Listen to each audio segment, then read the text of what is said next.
হে everyone, আরও একটা mini blog নিয়ে চলে এসেছি। সকাল সকাল ড্রাই ফ্রুটসকে একবারে না ব্রেকফাস্টটাকেও করে নিয়েছিলাম। তারপরে ব্রেকফাস্ট সেরে রান্নাটাকে বসিয়ে দিয়েছিলাম। আজকে বানাচ্ছে হচ্ছে পাবদা মাছের ঝাল। তারপরে স্নান করে নিয়েছে আর ও চলে এসেছে লাঞ্চ করতে।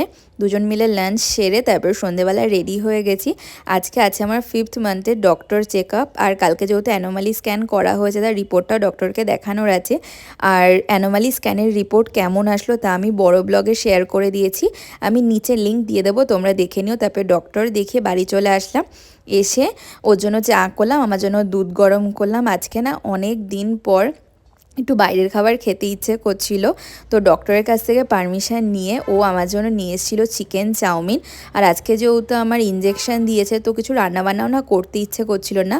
আর অনেক দিন পর বাইরের খাবার খেয়ে এত ভালো লাগছিল না যে বলে বোঝাতে পারবো না।